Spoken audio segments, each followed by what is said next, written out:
말씀 보겠습니다. 잠언 10장 22절에서 25절까지 말씀입니다. 같이 읽겠습니다. 여호와께서 주시는 복은 사람을 부하게 하고 근심을 겸하여 주지 아니하시느니라. 미련한 자는 행악으로 낙을 삼는 것 같이 명철한 자는 지혜로 낙을 삼느니라.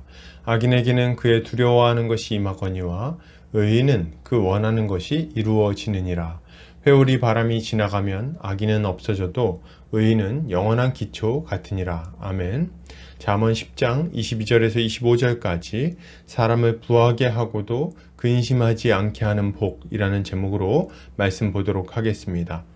신자는 이 땅에서 하나님께만 소망을 둔 삶을 살아갑니다. 부하고 가난하고는 그의 관심사가 될 수 없어요. 오직 하나님과 동행할 것인가, 그렇지 않을 것인가에만 마음이 있습니다. 왜요? 여기에 참된 복과 만족이 있음을 알기 때문입니다. 오늘 본문을 통해서 이에 대해 함께 살펴보도록 하겠습니다. 오늘 잠언 기자는 이렇게 말합니다. 여호와께서 주시는 복은 사람을 부하게 하고 근심을 겸하여 주지 아니하시느니라. 잠언 기자는 하나님께서 주시는 복은 사람을 부하게 하면서도 근심을 겸하여 주지 않는다고 말합니다. 이것은 참으로 놀라운 말입니다. 왜냐하면 많은 재물은 사람으로 하여금 걱정과 염려가 많아지게 할 것이 분명해 보이기 때문이에요. 그러나 잠언 기자는 하나님이 주시는 복과 부귀는 그렇지 않다고 말하는 겁니다. 이것은 하나님이 주시는 복과 부를 받는 사람이 복이나 부를 그 자체를 귀하게 여기는 것이 아니라 오직 하나님만을 귀하게 여기기 때문이라고 말할 수 있는 거예요. 여러분, 신자는 세상의 복이나 부의 마음을 빼앗기지 않고 오직 하나님께 마음을 두고 의지할 때 근심과 걱정에서 벗어날 수 있음을 알아야 됩니다. 사도 바울은 디모데에게 재물에 대해 이렇게 권면합니다. 돈을 사랑함이 일만하게 뿌리가 되나니 이것을 탐내는 자들은 미혹을 받아 믿음에서 떠나 많은 근심으로써 자기를 찔렀도다. 사도 바울은 돈을 사랑하는 것이 일만하게 뿌리가 될 뿐 아니라 많은 근심에 빠지게 만든다고 경고합니다. 맞습니다. 돈을 사랑하는 것은 정함이 없는 재물, 흔들리고 썩어질 것에 마음을 빼앗기는 것이기에 노심초사 염려하는 삶이 따라올 수밖에 없는 것입니다. 그러나 하나님의 사람은 그렇지 않아요. 하나님을 경외하며 그분이 주시는 것으로 자족하며 살아가는 자들은 돈이 있든 없든 염려하거나 걱정하지 않습니다. 왜냐하면 정하지 않은 재물에 마음을 빼앗기는 것이 아니라 오직 하나님께 자신의 마음을 온전히 드리기 때문입니다. 돈은 있다가도 없고 없다가도 있습니다. 없으면 하나님께 일용할 양식을 구하면 되고 돈이 많으면 주님의 뜻대로 이곳저곳에 귀하게 사용하면 그만입니다. 그것 때문에 울고 웃고 할 이유가 전혀 없는 거예요. 광야를 지나던 이스라엘 백성이 만나를 거둘 때 일주일치 거두었다고 기뻐하거나 하루치밖에 못 거두었다고 슬퍼하지 않았습니다. 왜요? 하나님은 매일 만나를 주셨고 남는 만나는 하루가 지나면 썩어버렸기 때문입니다. 그러니 여러분, 정하지 않은 재물에 마음을 빼앗기지 않아야 됩니다. 하나님께만 소망을 두십시오. 하나님이 부하게 하시면 그것을 귀하게 사용하면 되고 가난을 허락하실 때는 일용할 양식을 구하면 그만입니다. 이렇게 할 때 하나님의 지혜로 근심을 이기는 삶을 살 수 있을 것입니다. 계속해서 보겠습니다. 잠언 기자는 이렇게 말합니다. 미련한 자는 행악으로 낙을 삼는 것 같이 명철한 자는 지혜로 낙을 삼느니라. 잠언 기자는 미련한 자는 행악으로 낙을 삼는다고 말합니다. 미련한 자는 악을 행하면서 즐거워하고 그것에서 삶의 의미를 찾는다고 말하는 거예요. 그러나 지혜자는 다릅니다. 명철한 자는 지혜로 낙을 삼고 살아가요. 이것은 이 지혜로운 자가 하나님의 지혜이신 예수 그리스도 안에 있는 진리를 기뻐하며 그것을 가장 가치 있게 여기며 살아간다는 것을 알려주는 것입니다.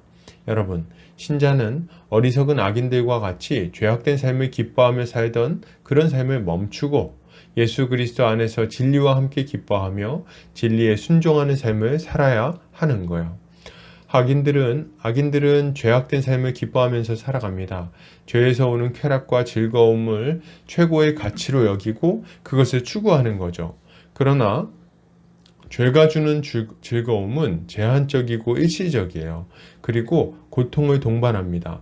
그렇기에 악인들은 고통을 잊고자 점점 더 큰 쾌락과 즐거움을 추구하며 더 큰 죄로 빠져들어가게 되는 거죠. 쾌락과 즐거움을 추구하는 삶이 결국에는 더 큰 고통으로 돌아오게 되는 그런 악순환에 빠지게 되는 것입니다. 그렇기에 그들은 스스로 지혜 있다 하지만 어리석은 자들인 거죠. 그러나 지혜자는 다릅니다.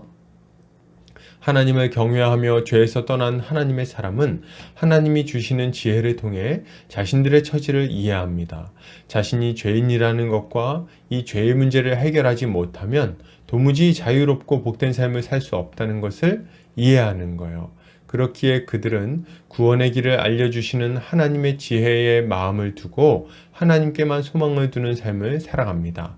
그들은 진리에 목마른 자들이기에 진리를 아는 것에서 가장 큰 만족감을 누릴 수 있습니다. 그렇기에 이들은 진리의 선포자일 뿐 아니라 진리 자체이신 우리 주 예수 그리스도를 만나는 것을 간절히 소망하는 거예요. 여러분, 여기에 우리의 기쁨이 있습니다. 신자는 말씀을 통해 예수 그리스도를 만나고 그분께 순종하는 삶에서 참된 즐거움을 누릴 수 있어요. 이것이야말로 참으로 가치 있는 인생임을 알아야 됩니다.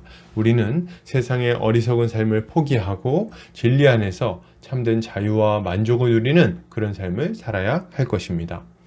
계속해서 보겠습니다. 잠언 기자는 이렇게 말합니다. 악인에게는 그의 두려워하는 것이 임하거니와 의인은 그 원하는 것이 이루어지느니라.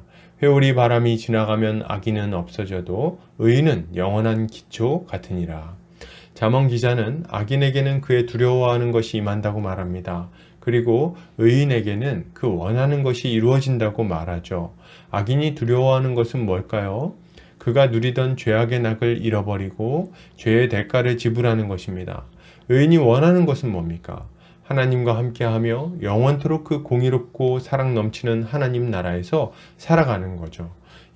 하나님은 악인을 그가 두려워하는 대로 순식간에 없애버리실 것이지만 의인은 영원한 기초처럼 세우셔서 그 마음의 소망을 이루도록 하시는 겁니다. 여러분, 신자는 하나님께서 악인과 의인에게 그 행위에 합당하게 갚아주실 것임을 믿어야 됩니다. 악인들은 이 땅에서 잠시간의 쾌락을 누릴지는 모르겠어요. 그러나 불안함에 시달립니다. 사도 바울의 경고처럼 많은 근심으로 자기를 찌르는 삶을 사는 것입니다. 왜요? 가지고 있는 것이 많은데 그것을 잃어버릴까봐 두려운 겁니다. 그래서 그런 일이 없도록 창고를 짓고 창고 지기를 세우는 거죠. 그러나 하나님께서 어리석은 부자에게 경고하신 것처럼 하나님은 언제든지 그의 생명을 가지고 가실 수 있는 분이십니다. 하나님은 그의 회개를 기다리고 계시지만 때가 되면 지체 없이 그의 영혼을 취하실 거예요. 그리고 영원한 멸망에 던져 넣으시겠죠. 그가 수고한 모든 것은 타인의 것이 될 것입니다. 얼마나 허무합니까? 그러나 의인은 달라요. 하나님을 경외하며 예수 그리스도의 이름으로 고난받으며 한 생을 살아온 이들은 하나님의 평강을 이 땅에서부터 누릴 것입니다. 하나님이 동행하시니까. 그리고 그 평강은 영원으로 이어져서 그가 소망하고 소망하던 것이 마침내 성취되게 될 것입니다. 여러분, 악인의 삶이 얼마나 비참하고 허망한지를 주의 깊게 보시기 바랍니다. 그리고 그러한 삶에서 떠나 참으로 든든하고 안전한 의인의 삶으로 나아가시기를 바랍니다. 이것이 지혜 있는 자가 마땅히 가질 모습입니다. 결론을 드립니다. 여러분, 신자는 세상의 복과 물질의 마음을 빼앗기지 말고 오직 진리이신 하나님께만 소망을 두는 삶을 살아야 됩니다.